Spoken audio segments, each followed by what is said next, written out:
Hello students, we are discussing dual nature of radiation. और उसके लिए हम लोगों ने इलेक्ट्रोमैग्नेटिक रेडिएशंस, इलेक्ट्रोमैग्नेटिक वेव्स को समझा था और वेव थ्योरी को समझा था।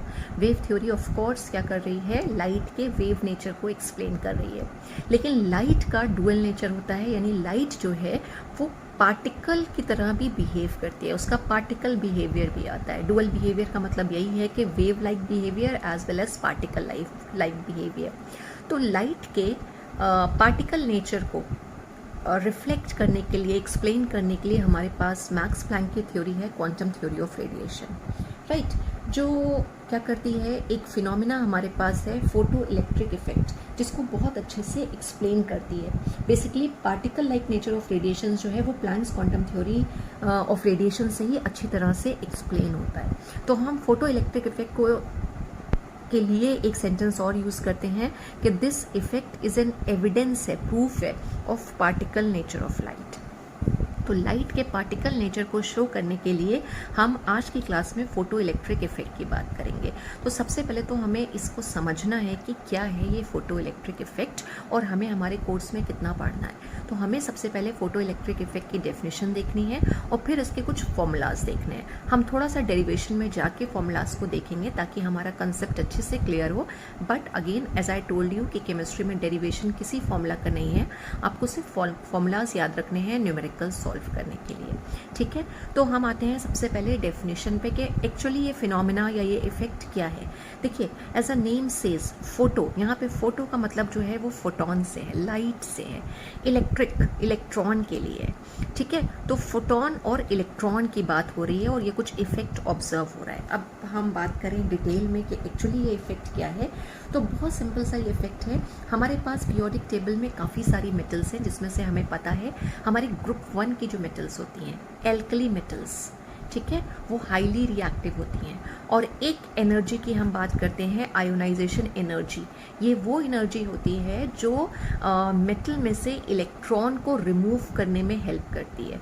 मतलब अगर हम इसको डिफाइन करें, आईपी क्या है, तो it is the minimum amount of energy required to remove an electron from the outermost shell or valence shell of an atom just to convert it into, जब एक इलेक्ट्रॉन निकलता है तो वो जो पर्टिकुलर एटम है वो किस में कन्वर्ट हो जाता है, आई मीन उसने इलेक्ट्रॉन एक तरह से डोनेट कर दिया तो कैटायन में कन्वर्ट हो जाता है। Just to convert neutral atom into cation, right. इसको हम बोलते हैं आयोनाइजेशन पोटेंशियल या आयोनाइजेशन एनर्जी। और पीरियोडिक टेबल में जो ग्रुप 1 की मेटल हैं और वो मेटल्स जो ग्रुप में थोड़ा नीचे प्लेस होती हैं, जैसे कि potassium, rubidium and caesium. Group 1 की जो मेटल्स हैं वो हैं lithium, sodium, potassium, rubidium, caesium और फ्रांसियम, ठीक है। अब हम यहाँ पे फ्रांसियम की बात नहीं करेंगे क्योंकि वो रेडियो एक्टिव है। हम लिथियम और सोडियम की भी बात नहीं करेंगे क्योंकि इनका साइज छोटा होता है और आईपी थोड़ी ज़्यादा होती है। तो हम एल्कली मेटल्स में पोटेशियम, रुबीडियम और सीजियम मेटल्स की बात करेंगे कि ये मेटल्स जो हैं ये फोटो इलेक्ट्रिक इफेक्ट को शो करती हैं। यानी कि जब इन मेटल की सरफेस पे, आप ये डायग्रामेटिक रिप्रेजेंटेशन देखिए, ये हमने मेटल बना रखी है और ये मेटल की सरफेस है। तो जब इन मेटल की सरफेस पे कोई लाइट फॉल हो रही है, ये हमने यहाँ पे जो लाइट फॉल होती है उसे हम बोलते हैं इंसिडेंट लाइट, राइट। तो यहाँ पे कोई रेडिएशन एक पर्टिकुलर फ्रीक्वेंसी का, एक पर्टिकुलर वेवलेंथ का, अगर ये लाइट यहाँ मेटल की सरफेस पे फॉल हो रही है तो क्या हो रहा है, मेटल की सरफेस से इलेक्ट्रॉन्स जो हैं वो इजेक्ट हो रहे हैं। और इसी फिनोमिना को हम कहते हैं फोटो इलेक्ट्रिक इफेक्ट। फोटो जो लाइट की बात हो रही थी वो बेसिकली इंसिडेंट लाइट है और इलेक्ट्रॉन का इजेक्शन हो रहा है, इलेक्ट्रॉन यहाँ से निकल रहे हैं, वही हमारा इलेक्ट्रिक था और ये फिनोमिना पूरा हमारा बन गया फोटो इलेक्ट्रिक इफेक्ट। अब आपसे पूछा जाए कौन सी मेटल्स ये फोटो इलेक्ट्रिक इफेक्ट का फिनोमिना शो करेंगी, तो पोटेशियम, रुबीडियम और सीजियम ऐसी मेटल्स जिनका आईपी या आयोनाइजेशन पोटेंशियल क्या हो, लो आईपी वाली, या आयोनाइजेशन एनर्जी या आयोनाइजेशन पोटेंशियल वाली मेटल्स। इसको हम शॉर्ट में बोलते हैं आईपी, जिनका आईपी कम होगा, यानी कि कम अमाउंट ऑफ एनर्जी प्रोवाइड करके हम इलेक्ट्रॉन्स को रिमूव कर सकें, वही मेटल्स ये प्रोसेस या ये फिनोमेना शो करेंगी। तो इसकी प्रॉपर हम डेफिनेशन की बात करें, क्योंकि एग्जाम में आपसे कभी कभी 1 मार्क में डेफिनेशन पूछ ली जाती है कि what is photo electric effect. तो सिंपल क्या है, बेसिकली ये इजेक्शन ऑफ इलेक्ट्रॉन है। तो हम इसको कैसे डिफाइन करेंगे कि photo electric effect is defined as ejection of electron from the surface of some metals. ठीक है, सारी मेटल्स ये फिनोमेना शो नहीं करेंगी, ऐसी मेटल्स करेंगी जिनका आईपी क्या होना चाहिए, कम होना चाहिए। और ऐसी मेटल्स कौन सी हैं, पोटेशियम, रुबीडियम और caesium, having low IP when light or electromagnetic radiations fall on it। अब अगर आपसे पूछ लिया जाए कि फोटो इलेक्ट्रिक इफेक्ट, जो हमने 3 एग्जाम्पल लिखे हैं, इनमें से कौन सी मेटल सबसे अच्छा फोटो इलेक्ट्रिक इफेक्ट का फिनोमेना शो करेगी, तो ऑब्वियस सी बात है इन मेटल्स में जिसका साइज सबसे ज़्यादा होगा, यानी जिस इलेक्ट्रॉन को हमें रिमूव करना है वो जितना न्यूक्लियस से अवे होगा उस पर उतना ही कम न्यूक्लियर चार्ज लग रहा होगा और उसको हम आसानी से रिमूव कर सकते हैं। तो जिसका साइज़ बड़ा होगा, जिस मेटल का साइज़ बड़ा होगा, वो बहुत अच्छा फोटो इलेक्ट्रिक इफेक्ट शो करेगी, क्योंकि उसकी आईपी सबसे कम होगी। तो इस कैटेगरी में हमारे पास आएगा सीजियम, क्योंकि सीजियम जो है सबसे नीचे आता है। ऑर्डर हमारे पास क्या था, लिथियम, सोडियम, पोटेशियम, रुबीडियम और सीजियम। तो सीजियम का साइज़ काफ़ी बड़ा होता है और सीजियम की आईपी सबसे कम होती है, जिसकी वजह से अगर हम बात करें तो सीजियम बहुत अच्छा फोटो इलेक्ट्रिक इफेक्ट का फिनोमेना शो करेगा। अगर मल्टीपल चॉइस में क्वेश्चन से 4 मेटल्स दे रखी हैं तो ऑफकोर्स एक तो पहली बात एल्कली मेटल्स करेंगी और एल्कली मेटल्स में सीजियम। ठीक है, अब हम दूसरा पॉइंट डिस्कस करें कि क्या किसी भी फ्रीक्वेंसी का रेडिएशन, ये जो इंसिडेंट लाइट है, इंसिडेंट रेडिएशन है, ये क्या किसी भी फ्रीक्वेंसी का अगर होगा तो वो इन मेटल्स में से इलेक्ट्रॉन को इजेक्ट करेगा, तो आंसर इज नो, राइट। जो एमिशन है फोटो इलेक्ट्रॉन्स का वो तभी होता है जब इंसिडेंट जो रेडिएशन यानी जो इंसिडेंट लाइट है इसकी फ्रीक्वेंसी जो है वो एक सर्टेन वैल्यू से, एक सर्टेन वैल्यू है जैसे हम क्रिटिकल वैल्यू भी कहते हैं, उससे ऊपर। और ये सर्टेन वैल्यू या क्रिटिकल वैल्यू ऑफ फ्रीक्वेंसी के लिए हम टर्म यूज करते हैं थ्रेशोल्ड फ्रीक्वेंसी। थ्रेशोल्ड फ्रीक्वेंसी, तो थ्रेशोल्ड वैल्यू या थ्रेशोल्ड फ्रीक्वेंसी को हम कैसे डिफाइन करेंगे, it is basically the minimum frequency of incident radiation below which the photoelectric emission is not possible। मतलब कम से कम इतनी फ्रीक्वेंसी होना चाहिए तभी फोटो इलेक्ट्रिक इफेक्ट का फिनोमिना होगा। अगर उतनी फ्रीक्वेंसी नहीं है इंसिडेंट लाइट में या इंसिडेंट रेडिएशन में या इलेक्ट्रोमैग्नेटिक रेडिएशन में तो फोटो इलेक्ट्रिक इफेक्ट का फिनोमिना हमें देखने को नहीं मिलेगा। तो देखिए अभी 2 कंडीशन आ गई है ना, हम फिर से रिवाइज कर लें। पहली कंडीशन ये कि सारी मेटल्स फोटो इलेक्ट्रिक इफेक्ट का फिनोमिना नहीं शो करती, ऐसी मेटल्स करती हैं जिनका आईपी कम हो, जैसे कि सीजियम और पोटेशियम और रुबीडियम। दूसरी चीज़ कि क्या सारे इंसिडेंट लाइट या इंसिडेंट रेडिएशन सारी फ्रीक्वेंसी की या किसी भी फ्रीक्वेंसी के इन मेटल्स में से इलेक्ट्रॉन को इजेक्ट करेंगे, तो again the answer is no. क्यों? क्योंकि हमें क्या चाहिए, एक थ्रेशोल्ड फ्रीक्वेंसी चाहिए। जब वो थ्रेशोल्ड फ्रीक्वेंसी या वो minimum amount of energy, minimum amount of frequency वाला हमारे पास इंसिडेंट रेडिएशन होगा तभी फोटो इलेक्ट्रिक एमिशन जो है वो पॉसिबल है, एल्स पॉसिबल नहीं होगा। तो हमारे पास एक और टर्म आ गया जिसे हम नोट डाउन कर लेते हैं, थ्रेशोल्ड फ्रीक्वेंसी। तो थ्रेशोल्ड फ्रीक्वेंसी, इसको हम देखिए डिनोट कैसे करते हैं। फ्रीक्वेंसी के लिए हम नू सिंबल यूज करते हैं, हमने यहाँ लिखा है नू और ये छोटा सा सर्कल बनाया है, इसे नॉट पढ़ेंगे। तो नू नॉट से हम इसको रिप्रेजेंट कर रहे हैं थ्रेशोल्ड फ्रीक्वेंसी को। अब ये क्या है, it is the minimum frequency of the incident radiation below which the photo electric emission is not possible. और जो थ्रेशोल्ड फ्रीक्वेंसी होती है ना बेटा, ये मेटल टू मेटल वैरी करती है। अब यहाँ पे हमने सिर्फ 2 मेटल के लिए वैल्यू लिखी है, ठीक है। हम जिंक वगैरह के लिए भी लिख सकते थे, मैग्नीशियम के लिए भी, लेकिन इन सबकी वैल्यूज जो आती हैं, जो थ्रेशोल्ड फ्रीक्वेंसी की वैल्यू है, काफ़ी हाई होती है। तो सीजियम और पोटेशियम में आप देखो तो 10⁻14 तो दोनों में है, लेकिन यहाँ पे 4.8 है, यहाँ पे 5.8 है। यानी किसकी थ्रेशोल्ड फ्रीक्वेंसी कम है, सीजियम की। तो इन दोनों में से कौन ज़्यादा अच्छा फोटो इलेक्ट्रिक इफेक्ट का फिनोमिना शो करेगा, ऑफ कोर्स सीजियम करेगा। फिर से हमें ये चीज़ दिखाई दे रही है कि थ्रेशोल्ड फ्रीक्वेंसी जिसकी कम होगी उसमें बहुत अच्छे से ये जो फोटो इलेक्ट्रिक एमिशन की हम बात कर रहे हैं उसकी पॉसिबिलिटी बढ़ जाती है। अब हम थोड़ा और आगे डिस्कस करें, हमें थ्रेशोल्ड फ्रीक्वेंसी समझ में आ गई, ठीक है। अब हमारे पास 3 पॉसिबिलिटी हो सकती है। जो हम फोटो इलेक्ट्रिक एमिशन और थ्रेशोल्ड फ्रीक्वेंसी की बात कर रहे हैं उसमें 3 पॉसिबिलिटी हो सकती है तीन केसेस हो सकते हैं। केस 1 क्या है, जब जो इंसिडेंट लाइट है उसकी फ्रीक्वेंसी जिसको हम नू से रिप्रेजेंट करते हैं वो लेस देन है किससे, थ्रेशोल्ड फ्रीक्वेंसी से। थ्रेशोल्ड फ्रीक्वेंसी को हम न्यू नॉट से रिप्रेजेंट करते हैं ना, तो वही चीज़ यहाँ पे लिखी हुई है। तो केस 1 को, ये जो पूरा लिखा हुआ है सेंटेंस, उसको अगर हम रीड करें तो किस तरह से आएगा कि when frequency of incident light that is nu is less than the threshold frequency of the metal, ठीक है, जिसको हम किससे रिप्रेजेंट कर रहे हैं, न्यू नॉट। तो क्या फोटो इलेक्ट्रिक इफेक्ट का फिनोमेना होगा, अभी हमने कहा, बात करी कि नहीं होता है। तो फोटो इलेक्ट्रिक इफेक्ट ऑब्जर्व नहीं होगा, यानी कि इलेक्ट्रॉन इजेक्ट नहीं होंगे।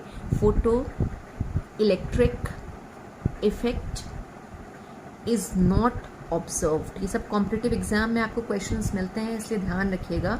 Is not observed, no ejection of electron, no ejection of electrons, कोई भी इलेक्ट्रॉन्स इजेक्ट नहीं होंगे। फोटो इलेक्ट्रिक इफेक्ट ही नहीं हो रहा है तो इलेक्ट्रॉन्स भी इजेक्ट नहीं होंगे। अब केस 2 को मैंने शॉर्ट में लिख दिया है क्योंकि यहाँ ऊपर पूरी लैंग्वेज रीड करी थी। अब देखिए यहाँ न्यू क्या है, frequency of incident light, new not क्या है, थ्रेशोल्ड फ्रीक्वेंसी। अब केस 2 क्या है, जब ये दोनों बराबर आ रही है, अगर ये दोनों बराबर है यानी कि frequency of incident light is equal to the threshold frequency of the metal, ठीक है, मेटल की ही थ्रेशोल्ड फ्रीक्वेंसी होती है जो भी हमने यहाँ पे लिखी थी। अगर दोनों बराबर हैं तो क्या होगा, क्या फोटो इलेक्ट्रिक इफेक्ट का फिनोमेना हमें देखने को मिलेगा, इलेक्ट्रॉन्स इजेक्ट होंगे, यस बिल्कुल होंगे। लेकिन अभी हमें आगे एक चीज़ और बात करनी है, काइनेटिक एनर्जी की, ठीक है।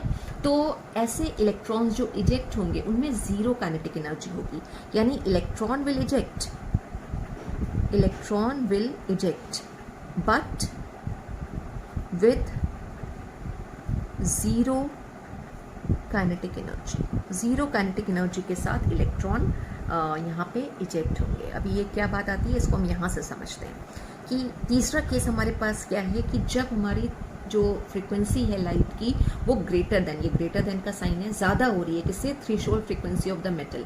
तो जो फोटो इलेक्ट्रॉन्स हैं वो इजेक्ट तो होंगे, ऑफ कोर्स ज़्यादा है, थ्रेशोल्ड फ्रीक्वेंसी से ज़्यादा है जो हमारे इंसिडेंट लाइट का रेडिएशन है, तो ऑफ कोर्स होना चाहिए photo electric effect, electron eject होने चाहिए, इलेक्ट्रॉन बिल्कुल इजेक्ट होंगे। लेकिन होता क्या है, जो पार्ट ऑफ फ्रीक्वेंसी हमारी बच जाती है, ठीक है, वो किस में कन्वर्ट हो जाती है, वो बेसिकली कन्वर्ट हो जाती है काइनेटिक एनर्जी में, और वही फिर वो इलेक्ट्रॉन्स को काइनेटिक एनर्जी प्रोवाइड करती है। अभी हम आगे इसको और समझेंगे। अभी यहाँ पे हमारे पास काइनेटिक एनर्जी का भी कंसेप्ट आ रहा है।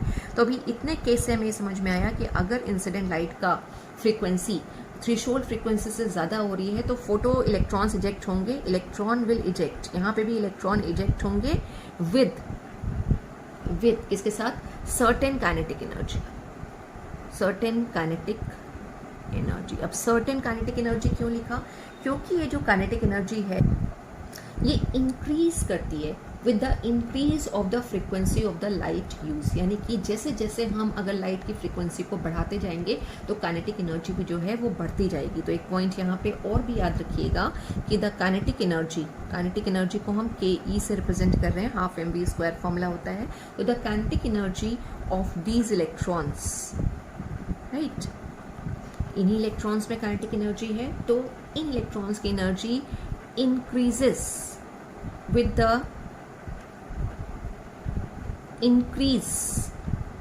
the increase of frequency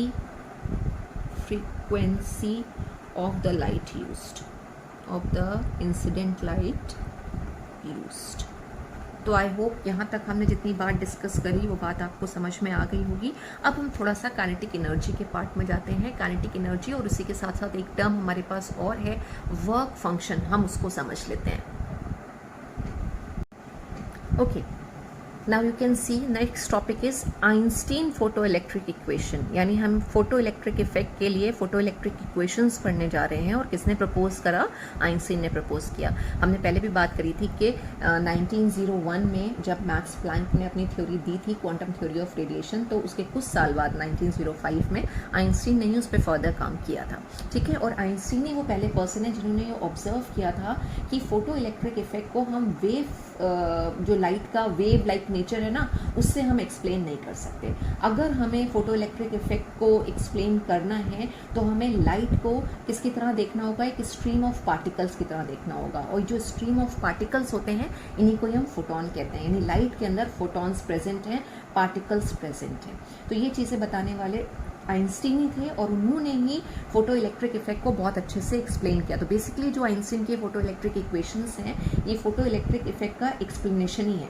और जो आइंस्टीन है उन्होंने बेस किसको बनाया, उन्होंने बेस बनाया क्वांटम थ्योरी ऑफ रेडिएशन को, जो ये कहती थी कि जितनी भी एनर्जी, मतलब या ये कहें जो हम इक्वेशन पढ़ के आए E = h न्यू, यानी जो energy associated with one photon will be equal to किसके बराबर होगा, डायरेक्टली प्रोपोर्शनल टू बेसिकली किसके था, फ्रीक्वेंसी ऑफ लाइट के, जिसमें हमने क्या किया था, प्रोपोर्शनलिटी का साइन हटाया था और मैक्स जो प्लैंक्स कांस्टेंट था वो यूज़ किया। तो इक्वेशन हमारे पास आ गई E = h न्यू। E यहाँ पे क्या है, energy associated with proton, h क्या है, प्लैंक्स कांस्टेंट, और न्यू क्या है, it is a frequency of light.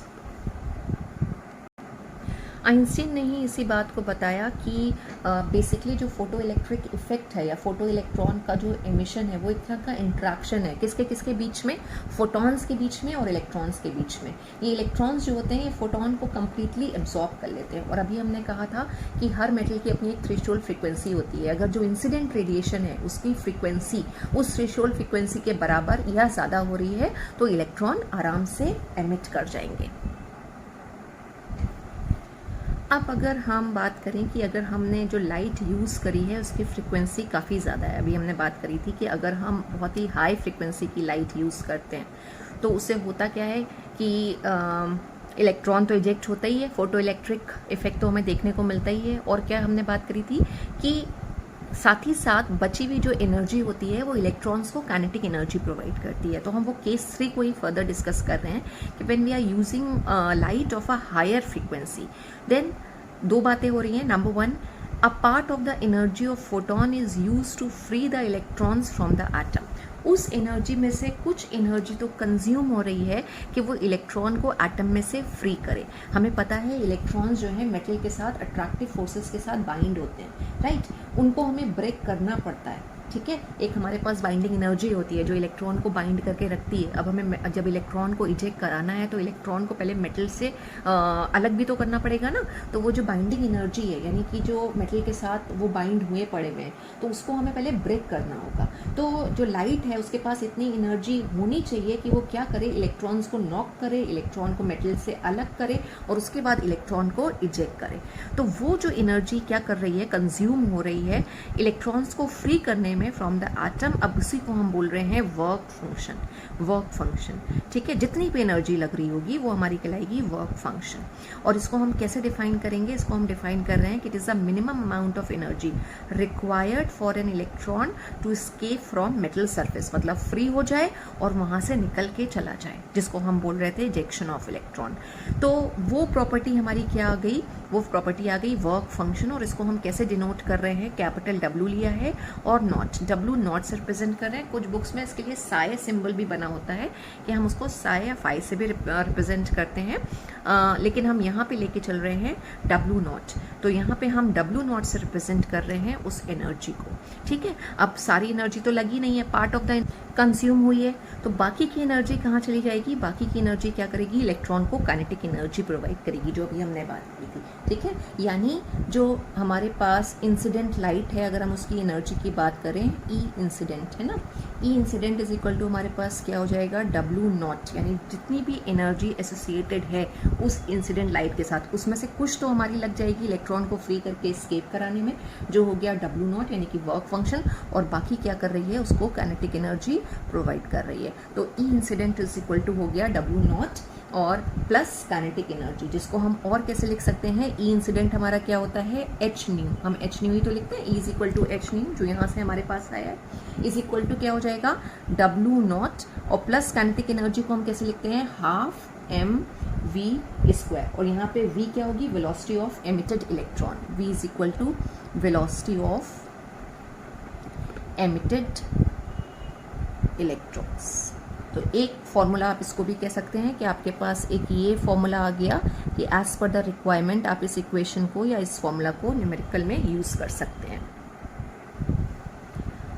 अब अगर हम इस इक्वेशन को इक्वेशन 1 बोलते हैं तो हमारे पास एक और कंडीशन है कि हम अगर बात करें कि काइनेटिक एनर्जी ज़ीरो कब होगी, यहाँ तो काइनेटिक एनर्जी है लेकिन काइनेटिक एनर्जी ज़ीरो कब होगी, तब तक आपको बात समझ में आ गई होगी कि काइनेटिक एनर्जी ज़ीरो तब होगी जब हमने कहाँ पे ये कंडीशन अभी डिस्कस करी थी कि ये यहाँ पे केस 2, जब क्या है न्यू इज इक्वल टू क्या हो रहा है, इसके बराबर, किसके बराबर, थ्रेशोल्ड फ्रीक्वेंसी के बराबर। ठीक है, तो जब ये होगा तो इलेक्ट्रॉन तो इजेक्ट होगा, फोटो इलेक्ट्रिक इफेक्ट का फिनोमिना तो शो होगा, लेकिन काइनेटिक एनर्जी क्या होगी, जीरो। तो केस 2 के हिसाब से अगर हम बात करें, ये क्या था हमारा केस 2 जो हमने अभी डिस्कस किया था कि काइनेटिक एनर्जी जीरो होगी जब ये, ठीक है, क्योंकि यहाँ पे क्या हो रहा है, जो न्यू था वो किसके बराबर हो रहा है, थ्रेशोल्ड फ्रीक्वेंसी के, इज इक्वल टू दिस, सिर्फ इतनी ही है, तो वहाँ पे काइनेटिक एनर्जी कुछ भी नहीं आएगी। अब इसको हम क्या अज्यूम कर लेते हैं, इसको हम बोल देते हैं ये हमारी इक्वेशन 2 है। ठीक है, तो आई होप यू अंडरस्टूड कि जो फोटोन की एनर्जी जो है वो I mean when the photon's energy is such that it can only liberate the electron, तो the kinetic energy factor will become zero, और उस कंडीशन में हमारी इक्वेशन क्या हो गई, h nu naught is equal to work function. ठीक है, अब हमारे पास इक्वेशन 1 से क्या आया था, फ्रॉम इक्वेशन 1, अब इक्वेशन 1 को हम थोड़ा सा चेंज करके लिखेंगे, हम इसको लिख लेते हैं half mv square is equal to, ठीक है, एच न्यू इधर ले लेते हैं तो ये हो जाएगा माइनस वर्क फंक्शन। ठीक है, अब हम ये इक्वेशन 2 में जो वर्क फंक्शन है अगर उसकी वैल्यू को हम पुट करें कि पुटिंग द वैल्यू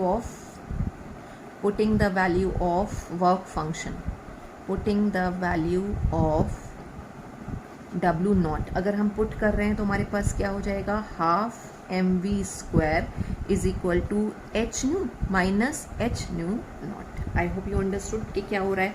एक इसको भी हम अपनी एक इक्वेशन मान सकते हैं, हो सकता है उसके कहीं लगाने की जरूरत पड़े, और या फिर हम इसको किस तरह से और लिख सकते हैं, हाफ mv स्क्वायर जो बेसिकली क्या है, kinetic energy is equal to h, दोनों में कॉमन है तो हमने h को बाहर ले लिया, और वो विजिबल नहीं है, सॉरी अभी विजिबल है, हाफ mv इज इक्वल, ये हो गया h, इसको हमने बाहर ले लिया और इसको हम कैसे लिख सकते हैं, न्यू माइनस न्यू नॉट। ठीक है, ये आ गई हमारी एक और इक्वेशन, जिसको अगर हम यहाँ पे, क्योंकि ये न्यू है इसके साथ लैम्डा भी एसोसिएटेड होता है, फॉर्मूला हमने पढ़ा है, since nu is equal to क्या होता है, c बाई लैम्डा, देयरफॉर, ठीक है, हम अगर यहाँ पे रिप्लेस कर दें तो यहाँ पे क्या आ जाएगा, c अपॉन लैम्डा हो जाएगा, और यहाँ पे क्या हो जाएगा, c अपॉन लैम्डा नॉट। अब c अपॉन लिख देते हैं, चलिए, therefore half mv square is equal to h, और जो न्यू है उसकी जगह पे क्या आ जाएगा, c अपॉन लैम्डा, और माइनस न्यू नॉट की जगह पे क्या आ जाएगा, c अपॉन लैम्डा नॉट, ये आ गया। ठीक है, इसको अब हम और कैसे लिख सकते हैं कि अगेन यहाँ पे क्या हो रहा है, c दोनों में कॉमन हो रहा है, तो इसको हम और कैसे लिख सकते हैं, पेन यूज़ कर लेते हैं लिखने के लिए, half mv square is equal to, ठीक है, और h तो बाहर था, c को भी हमने बाहर ले लिया, तो ये इक्वेशन हमारी क्या बन गई, 1 अपॉन लैम्डा माइनस, c तो दोनों केस में वही है जो हम वेलोसिटी ऑफ लाइट की बात करते हैं, अपॉन 1 अपॉन लैम्डा नॉट। आ गई ये इक्वेशन, और इसको हम क्या करते हैं, बॉक्स के अंदर कर देते हैं, ये हमारी इक्वेशन आ गई। अब इसमें आपको हाफ mv स्क्वायर पता है, काइनेटिक एनर्जी है, h क्या है यहाँ पे, प्लैंक्स कांस्टेंट है, c क्या है यहाँ पे, वेलोसिटी ऑफ लाइट है, लैम्डा क्या है, लैम्डा आपको पता है वेवलेंथ ऑफ इंसिडेंट लाइट, जो लाइट फॉल हो रही है उसकी वेवलेंथ ऑफ इंसिडेंट लाइट, ठीक है, उसकी वेवलेंथ होगी इंसिडेंट लाइट, और लैम्डा नॉट यहाँ पे क्या है, लैम्डा नॉट क्या होगा, नॉट हमने कब लगाया था, थ्रेशोल्ड फ्रीक्वेंसी के साथ, ठीक है ना, तो ये क्या हो जाएगी हमारी थ्रेशोल्ड वेवलेंथ, थ्रेशोल्ड वेवलेंथ। अभी हम थ्रेशोल्ड वेवलेंथ पे आते हैं, उससे पहले हमारा ये फॉर्मूला और ये फॉर्मूला जो हमने लिखा है, these two formulas are called, इन्हें हम क्या बोलेंगे, जो हम ऊपर डिस्कस कर रहे थे, आइंस्टीन फोटो इलेक्ट्रिक इक्वेशंस, यही हमारी हैं आइंस्टीन की फोटो इलेक्ट्रिक इक्वेशंस। ये आइंस्टीन फोटो इलेक्ट्रिक इक्वेशन, ये और ये दोनों हमारी आइंस्टीन फोटो इलेक्ट्रिक इक्वेशन कहलाती हैं। अब हमारे पास टर्म है क्या बात करी थी हमने, लैम्डा नॉट की, कि थ्रेशोल्ड वेवलेंथ क्या होती है, हम उसकी बात कर लेते हैं। बेसिकली थ्रेशोल्ड वेवलेंथ जो है वो होती है maximum wavelength of incident radiation which is necessary to release electron from a given surface in the photo electric effect. ठीक है, जिस तरह से हम फ्रीक्वेंसी की बात कर रहे थे वैसे यहाँ पे क्या आ जाएगा, ये हो जाएगा maximum wavelength of incident radiation, जो ज़रूरी होगा किस लिए, ताकि वो रिलीज कर सके इलेक्ट्रॉन को from the surface of the metal, so that the electron can be released and we can observe the phenomena of photo electric effect. तो हमने क्या बात करी कि जो इंसिडेंट लाइट है, ठीक है, अगर उसकी जो हमने फ्रीक्वेंसी ली है वो काफ़ी हाई है तो उसमें से क्या होगा, कुछ पार्ट जो है वो क्या करेगी, जो वर्क फंक्शन की हमने बात करी थी कि कुछ पार्ट ऑफ द एनर्जी क्या करेगी, इलेक्ट्रॉन को फ्री करेगी एटम से, और बाकी क्या करेगी, इलेक्ट्रॉन को काइनेटिक एनर्जी प्रोवाइड करेगी। तो ये जो हमने लिखा था यहाँ पे इक्वेशन, एच न्यू जो इंसिडेंट लाइट के लिए है is equal to W naught plus half M V square. इसको हम और किस तरह से लिख सकते हैं, H nu is equal to W naught. W naught क्या है, part of the energy which is use to free the electron from the atom. तो इसको हम और कैसे लिख सकते हैं, एच न्यू नॉट भी लिख सकते हैं, plus half M V square, right. अब किसी भी इंसिडेंट लाइट के लिए एच वी की अपनी वैल्यू होगी, जो एच वी नॉट है ये भी फिक्स होगी, ये भी एक कांस्टेंट है, ठीक है। तो बाकी बचा हमारे पास क्या, हाफ एम वी स्क्वायर। तो हाफ एम वी स्क्वायर जो है ये इंक्रीज करेगी। अभी जो हमने बात करी थी कि काइनेटिक एनर्जी ऑफ इलेक्ट्रॉन्स जो है it increases with the increase of frequency of light use, ठीक है। तो दिस विल इंक्रीज। तो एक पॉइंट जो हमने कहा था कि the kinetic energy of electron increases, ये काइनेटिक एनर्जी है, काइनेटिक एनर्जी और half M V square of electrons increases, हम पहले भी ये पॉइंट लिख चुके हैं, increases with the increase of frequency of light use. और फ्रीक्वेंसी ऑफ लाइट के लिए पहले पूरा ही लिख लेते हैं, फ्रीक्वेंसी ऑफ लाइट यूज्ड, और इसके लिए हम क्या सिंबल यूज करते हैं, नू, ठीक है। तो नू को हम बोल सकते हैं, नू यानी कि frequency of light is directly proportional है किसके, काइनेटिक एनर्जी, या kinetic energy is directly proportional to frequency. तो एक पॉइंट तो हमारे पास यहाँ ये निकल के आया कि higher the frequency of light greater will be its kinetic energy of the emitted electron, यानी जैसे जैसे हम फ्रीक्वेंसी बढ़ाते जाएंगे लाइट की वैसे वैसे क्या होगा, काइनेटिक एनर्जी भी जो इलेक्ट्रॉन्स की है वो बढ़ती जाएगी, ठीक है। अब एक दूसरी चीज़ और होती है, थोड़ा सा एक पॉइंट और समझ लीजिए कि लाइट की इंटेंसिटी भी होती है, फ्रीक्वेंसी तो है ही है, इंटेंसिटी भी होगी, और जितनी ज़्यादा इंटेंस बीम ऑफ लाइट होगी ना बेटा, उतने ही ज़्यादा उसके अंदर फोटॉन्स होंगे, और जितने ज़्यादा फोटॉन्स होंगे उतना ज़्यादा इलेक्ट्रॉन्स का एमिशन होगा, ठीक है। यानी कि अगर हम लाइट की इंटेंसिटी से नंबर ऑफ इलेक्ट्रॉन्स को रिलेट करें तो हम कह सकते हैं the more intense the light greater will be the number of photons, therefore greater will be the number of electrons ejected by the surface of metal। तो ये कुछ पॉइंट्स हैं जो आपकी 11th क्लास में तो इतना ज़्यादा नहीं पूछे जाते हैं, लेकिन आपके कॉम्पिटिटिव एग्जाम के लिए इम्पॉर्टेंट हो सकते हैं, ठीक है। तो इंटेंसिटी बढ़ाने से, अभी हम उसको भी नोट डाउन कर लेंगे, इंटेंसिटी बढ़ाने से नंबर ऑफ फोटॉन्स बढ़ते हैं, और नंबर ऑफ फोटॉन्स बढ़ने से क्या होता है, नंबर ऑफ इलेक्ट्रॉन्स जो एमिट हो रहे हैं उनका नंबर भी बढ़ता चला जाएगा। तो पॉइंट हमने नोट डाउन कर लिया कि the more intense the light the greater will be the number of photons and therefore the number of electron ejected from the metal surface will also be greater or large। यानी कि relationship क्या आ गई, intensity of light is directly proportional to number of photons and number of photons in turn directly proportional to, यानी जैसे जैसे number of photons बढ़ेंगे number of electrons जो हैं जो eject हो रहे हैं उनका number भी बढ़ता चला जाएगा। अब हम बात करते हैं summary of dual nature of radiation। दोनों हमने पढ़ लिए, हमने वेव थ्योरी भी पढ़ ली, हमने क्वांटम थ्योरी भी पढ़ ली, क्वांटम थ्योरी ऑफ रेडिएशन, और हमने ये सारी चीज़ें भी देख ली कि पार्टिकल नेचर अगर हमें एक्सप्लेन करना हो लाइट का, रेडिएशन का, तो हम जो है कौन सा फिनोमिना है जिसकी हेल्प से हम बताते हैं कि लाइट का पार्टिकल नेचर भी है, तो वो फोटो इलेक्ट्रिक इफेक्ट हम लेके चलते हैं जिसकी हेल्प से हम बताते हैं। तो अगेन हमारे लेक्चर की शुरुआत जहाँ से हुई थी हम उसी पॉइंट पे वापस आ जाएंगे कि photo electric effect is an evidence of particle nature of radiation. तो समरी क्या निकली कि ऐसे सारे के सारे फिनोमिना, ठीक है ना, यानी कि जो रेडिएशन के साथ रिलेटेड हैं और ऐसे सारे के सारे फिनोमिना जहाँ पे इंट्रैक्शन हो रहा है रेडिएशन और रेडिएशन के बीच में, ठीक है, जैसे कि इंटरफेरेंस है, डिफ्रैक्शन है, पोलराइजेशन है, जहाँ पे रेडिएशन और रेडिएशन के बीच का इंट्रैक्शन हो, उनको तो हम वेव नेचर से एक्सप्लेन कर सकते हैं, वेव नेचर ऑफ रेडिएशन से एक्सप्लेन कर सकते हैं।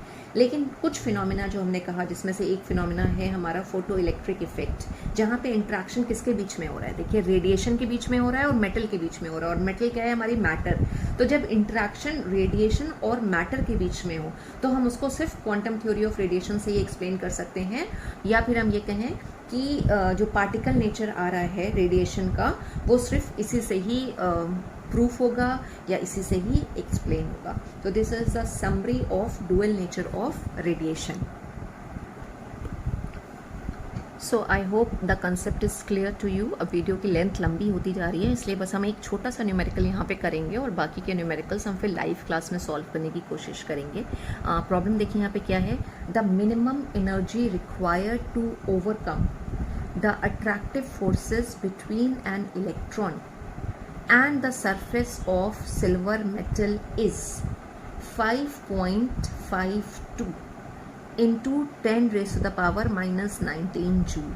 ठीक है, यानी यहाँ पे किसकी बात कर रहे हैं, जो इतना लंबा सेंटेंस लिखा है, the minimum amount of energy to require to remove this electron, उसको हमने क्या बोला था, बेसिकली वर्क फंक्शन बोला था, वर्क फंक्शन। तो यहाँ पे जो 5.52 इंटू 10⁻⁹ जूल दे रखा है, ये आपको वर्क फंक्शन की वैल्यू दे रखी है। ठीक है, अब इन्होंने पूछा है what will be the maximum kinetic energy of electron. ठीक है, काइनेटिक एनर्जी क्या होगी, electron ejected from this metal, silver metal, which is being expose to UV light of lambda is equal to this. ठीक है, तो हमारे पास formula क्या था, हमने पढ़ा था E photon is equal to work function plus kinetic energy. ये यहाँ पे लिखा हुआ भी है ऊपर ही, ये H nu is equal to क्या हो जाता है, ये E is equal to work function और प्लस काइनेटिक एनर्जी। ठीक है, तो अभी हम कैसे सॉल्व करें, वर्क फंक्शन की तो हमारे पास यहाँ पे वैल्यू है, काइनेटिक एनर्जी हमको निकालनी है, लेकिन ई तो दे नहीं रखा है। लेकिन कोई बात नहीं, अगर ई नहीं दे रखा है तो हमको यहाँ पे लैम्डा दे रखा है, और हमारे पास फॉर्मूला है E is equal to H C by lambda. हम इससे ई को कैलकुलेट कर लेंगे। ठीक है, तो हमने h यानी कि प्लैंक्स कांस्टेंट की वैल्यू ले ली 6.6 इंटू 10⁻⁻27। c हमें पता है वेलोसिटी ऑफ क्या है, लाइट, 3 इंटू 10⁻10 अपॉन लैम्डा यहाँ पे कितना दे रखा है 360, उसको हमें भी सेंटीमीटर में कन्वर्ट करना पड़ेगा। ठीक है, तो ये कितना हो जाएगा 10⁻10 -8 में आ गया। ठीक है, 1 एंगस्ट्रॉम इज इक्वल टू होता है 10⁻10 मीटर, तो सेंटीमीटर में कितना हो गया -8 मीटर। हम इसको जल्दी से सॉल्व कर लेते हैं कि हमारे पास क्या वैल्यू आएगी। ओके, तो सॉल्व करके हमारा आंसर आया है 5.52 इंटू 10⁻11, लेकिन ये अर्ग में आया है क्योंकि हमने यहाँ पे जो h की वैल्यू ली है वो हमने CGS सिस्टम में ले ली अर्ग सेकेंड। ठीक है, तो यहाँ जो CGS सिस्टम था इसलिए यहाँ सेंटीमीटर और यहाँ भी हमने सेंटीमीटर लिया था, तो जो आंसर निकलेगा वो अर्ग में निकलेगा। ये सारी चीज़ों का इस चैप्टर के न्यूमेरिकल्स पे ध्यान दीजिएगा। ठीक है, और यहाँ पे है क्या, जूल में एक्चुअली दिया हुआ था, मैंने पहले ध्यान नहीं दिया, नहीं तो अदरवाइज हम यहाँ एच में हमने पहले भी बात करी थी कि हम वैल्यू रख सकते थे SI यूनिट में, वो फिर हमारा आंसर जूल में आता। लेकिन अभी भी कोई इशू नहीं है, हम एक चीज़ नहीं और सीख लेते हैं कि अगर अर्ग में वैल्यू है और हमें जूल में कन्वर्ट करना है तो हम उसको कैसे कन्वर्ट करेंगे। तो ये अर्ग में आया है और 1 अर्ग इज इक्वल टू होता है 10 raise to the power -7 joule.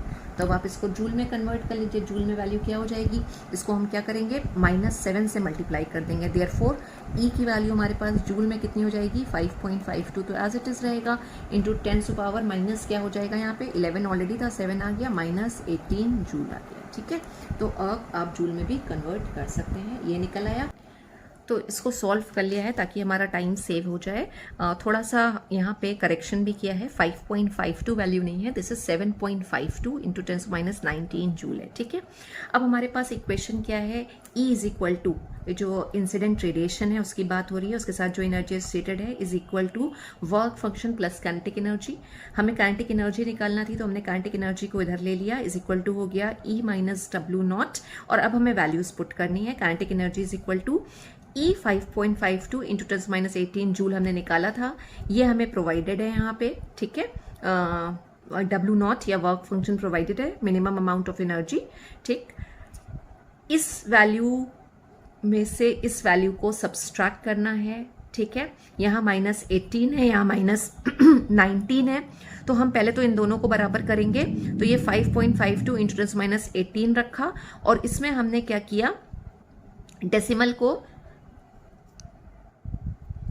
Move करा लिया, तो ये वैल्यू हमारी आ गई 0.752, ठीक है ना। ये 10 था, हमने मूव करा लिया, 10 इसमें से निकाला तो -18 बचेगा। अब ये दोनों हमारे टर्म बराबर हो गए हैं, इजीली हमारा आंसर आ जाएगा। 5.52 में से 0.752 को हमने सब्सट्रैक्ट किया तो 4.768 आ गया इंटू 10⁻18 जूल। तो ये आंसर निकल आया। क्या पूछा था उन्होंने, काइनेटिक एनर्जी पूछी थी कि कितनी काइनेटिक एनर्जी चाहिए होगी जो, या कितनी काइनेटिक एनर्जी एसोसिएटेड होगी जो इलेक्ट्रॉन इजेक्ट कर रहे हैं, तो इतनी काइनेटिक एनर्जी जो है वो यहाँ पे एसोसिएटेड होगी उन इलेक्ट्रॉन्स के साथ जो इजेक्ट हो रहे हैं। तो थोड़ा स्लो करके और स्टेप बाय स्टेप आपको चीज़ें एक्सप्लेन करी हैं।